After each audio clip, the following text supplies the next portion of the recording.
Hey everyone, so in this video we'll discuss Redis functions, how you can call them in Redis server, right? We already discussed Lua scripts, what are Lua scripts, how you can use them, how you can call them, and we also build like a small sliding window rate limiter in Redis using Lua script.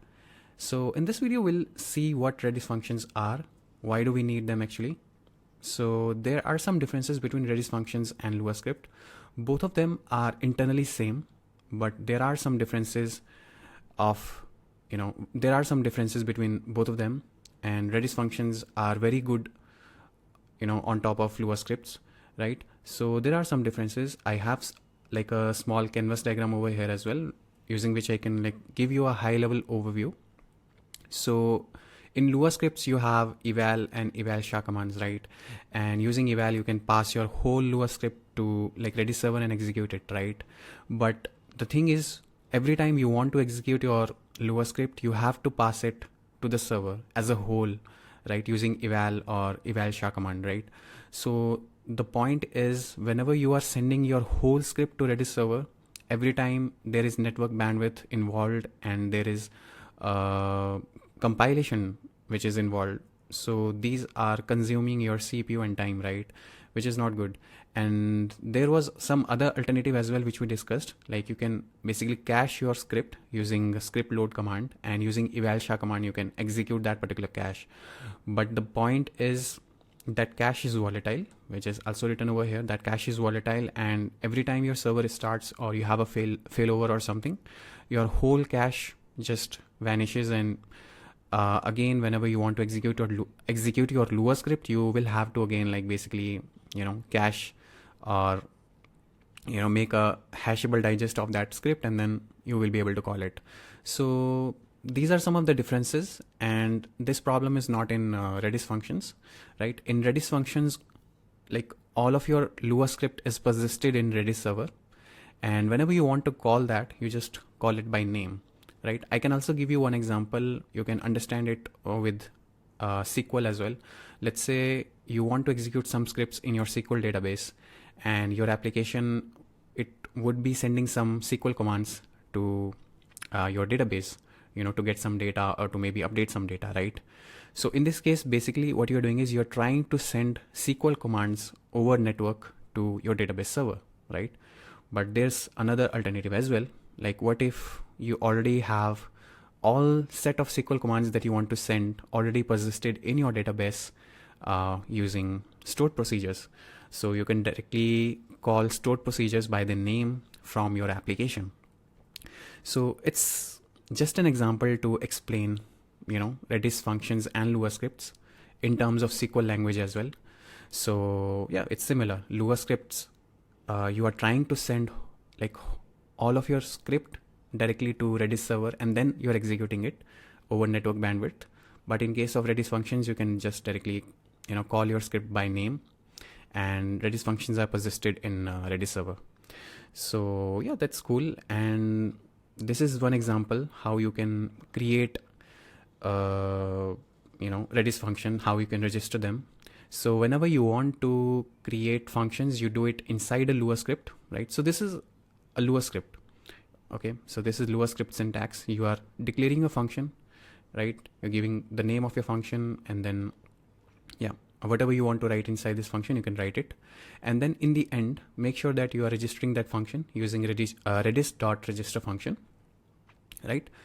And at the top, you have a shebang notification. Sorry, not a notification. It's a shebang syntax. So here, the first thing is engine name, which is Lua script, and then you provide the name of your library. So basically, all of this is a library, and inside library, you can declare as many functions you want. But make sure you are registering the function at the end, right? You can't just create a library and you can't. So basically, let's say you created a library, but you don't have any functions in your library. So that Lua script you can't execute, right? I have some notes with me as well. We can, go through it one by one. I'll also share it in my YouTube video description. I'll have it in my GitHub repo, which you can check. Right, so I think I've already discussed most of the things, most of the differences between Lua script and Redis functions. I have some more differences as well here, right? So in case of Lua script, as you already know that you always send your whole Lua script to server and then you execute it over network bandwidth. And let's say you have opened like various Redis clients that are connecting to Redis server. In that case, every client instance must have a copy of your script. Then only all those client instances can execute your Lua script, right? So yeah, it's very bad. In case of Redis functions, you don't have to do it. You just register your Redis function once, and every client instance which is connecting to Redis server, they will always have access to your Redis function. You don't have to like have a copy every time, right? And you can't call your Lua script inside a transaction, right? So this is one edge case. And shard adjusts are meaningless, right? So let's say your Lua script fails, and if you're trying to debug it using monitor session, it's like very bad. You won't be able to even know why your particular script is failing, right? And eval invites an empty pattern, right? So if you remember, whenever we try to execute Lua script, we pass key names dynamically. But in case of Lua script, you can also pass key names hand coded inside the script. So it invites an empty pattern, which is not good. And also with Lua script, you can't call another scripts. But in case of functions, you can do that. So functions can call another functions as well, right? So we already discussed this. And yeah, how it works. So whenever you are creating functions are created inside a library. So your library will always start with a shebang syntax. And here you pass the engine name and then the name of your library. Okay, at the end, we'll also create one library. And in the previous video, we wrote the code for rate limiter using Redis Lua scripts. And we'll try to basically replicate that whole logic again using Redis functions, right? In the end. So let's just understand the basic syntax. So whenever you are creating a library, you have this shebang syntax, and then you declare a function and then register it. That's it. And when you want to call this Redis function in your Redis server, first you need to load this whole file, basically library, using function load command, and then you can call it using FCALL command in any Redis client, right? And yeah, in your function, keys and args are the parameters. So every function will have access to keys and arguments by default. So that's cool. Okay, so yeah, library is a unit. So basically in your library, you can declare as many functions you want, right? And libraries are immutable. So basically, let's say if you loaded this whole library in your Redis server, but in future, you might want to update any function inside it. You can't update a single function directly. What you would need to do is you would need to create this whole library again with the updated function set, and then you will basically overwrite this whole library in Redis server. Okay, so these are some of the things which are related to like upgrading versions or upgrading your whole library, right? And there are some function flags as well. Let's say your functions are involving both read and write, right? So let's say in Redis you have one more command, fcall read only. If you're trying to call the function which has both operations, read and write, you won't be able to call it using fcall read only command, right? And in the error also you'll get that you can't execute a function with write flag. Okay. And when you want to, let's say, declare a function read only, what you can do is inside your register function command, you can pass a flag, no writes, and then you will be able to call it using fcall ro command, right? And yeah, these are some of the important details and edge cases. So persistence and replication are the whole point, which we already discussed. So Redis functions are persisted in the database, even if let's say your Redis server restarts or you have a failover, still they will be persisted. So that's good, right? And cache only deployments need help. Execution is atomic, still no rollback, no Lua debugger you need. Yeah, so these are some of the important details. I'll share all these notes in my YouTube description so you can check them out. There's another section when you should use it and when you should not use it. So you can only use it in Redis 7.0 plus versions. So make sure when you're using it, you have Redis server already greater than this version, right? And if you want your logic to be exposed to all the Redis clients, you can use Redis functions, right? And when you want your code to be persisted in Redis server, you can use it.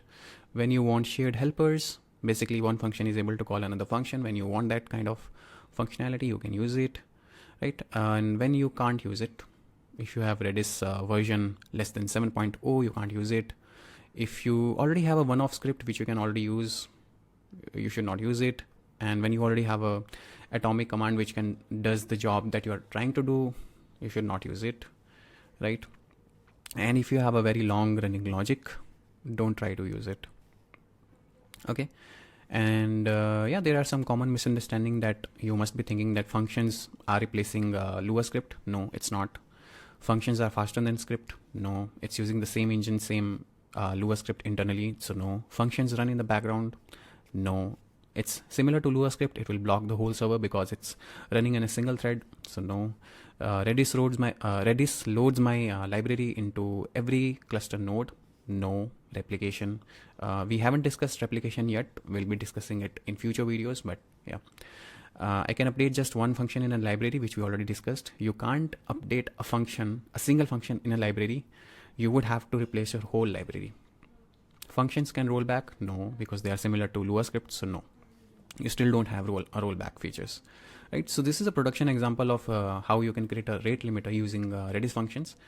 We already built one sliding window rate limiter in the previous video.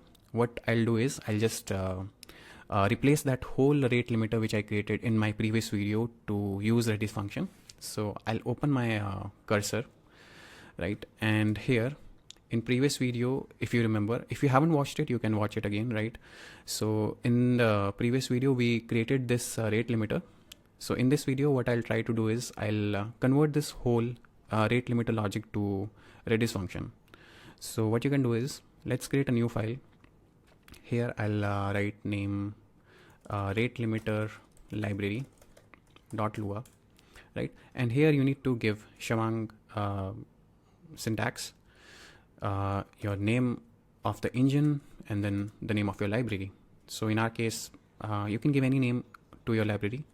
I'll give rate limit, right? And then you'll declare your function, local function. Let's give it name check, right? And by default, every function have access to keys and arguments. So you can give that, right? And then you can, end this function. And inside this, what you can do is I'll just copy all this logic which I created in my previous video, and I'll just paste it. Okay, let me just also format it a little bit because it has some extra spaces, and I'll just add a small indentation. Okay, now it looks good. I'll also need to replace this with the function parameters. So you can just replace them. Yeah, now it looks good. Cool. So we have created our function inside this library. Now we'll have to register it. So you can write redis.register function, and you can give any name to this function. So basically this name is the name using which you will be calling your function in Redis server using any client, right? So let's give it name RL check. You can give it any name, right? Okay, so this is how you register your function, right? And let's see how you can basically try to load this function in Redis server. So you need to make sure that your Redis server is up and running. So you can do that using Redis server command. And let's try to load this library in Redis server. So how do you do it? You write Redis CLI -x, and then you write function load, and then you provide your name of your library, right? So rate limit already exists. Okay, so before making this video, I already added this library. So what you can do is you can change the name of this, maybe rate limiter. Okay, and now let's add it again. RL check already exists. Okay, cool. Let's give it some other name, rate limiter check. Okay, cool. Now let's load it again. Yeah, so now your library is loaded. So basically the library which I created now is available in Redis server. It's persisted. And now whenever any client is connecting to Redis server, they will be able to call this whole rate limit check globally. They don't even need to have a copy of this whole script. They can just call it because we already have a persisted copy in the database, which will stay always. Even if your Redis server restarts or fails, you still have the version of this whole script that you can call using this function name, right? So let's try to call this function. So how do you call it? You write FCALL, and then you provide the name of your function, which is rate limiter check. And after this, you need to provide how many keys it has. We have one key. You can pass the name of a key, which is rate limit method 101, and then you can pass all your values. So first value is window size. So let's give it 60 seconds. Then you have limit, let's say 5 requests per window. What is the request time? It's 100,000 milliseconds, and then request ID, right? So, okay, I did one mistake. I am executing this command in my terminal.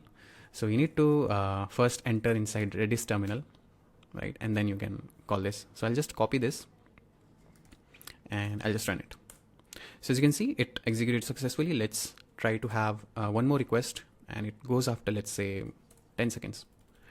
So as you'll see, yeah, rate limit is successfully working. You have 3 requests left, right? Let's call it again with another request after 10 seconds, right? You are left with 2 requests. So let's try to add 60 seconds in it. So basically now your window will reset. So let's send request 4 after 60 seconds. So yeah, it will be this much. So as you can see, you still have 4 requests left. So your whole window resetted. So rate limit is successfully working, right? So in this way, you can load your library in Redis server, and then you can call that particular function that you want to call, which is declared in this library, from any Redis client, right? So this is the beauty of Redis functions, right? But if, let's say, you are doing this with Lua scripts, there is only one problem, that every time when you want to execute it, you'll have to load this Lua script copy in the client, and then you will be executing it over the network bandwidth, which is very bad, right? And second problem is, even if, let's say, you try to cache it in your Redis server or in Redis client, then it might vanishes if your Redis server restarts or fail. But these problems are not in Redis functions. So that's the beauty of Redis functions. So this is just a quick revision. I have some test questions as well, which can be helpful in like interviews, or if you want to know more in depth about Redis functions. And if you are preparing, for interviews, or if you want to practice Redis functions, you can go through these questions as well, right? I have some references as well in the end. So yeah, I think that's it for this video, and I hope that this video was very helpful and you understood something, right? And yeah, that's it for this video. Stay tuned. Stay tuned for upcoming videos. In next video, I'll cover about pipelining. What is pipelining, right? What is the usability of that? Yeah, I think that's it for this video. Thank you, and yeah, stay tuned for more cool Redis videos.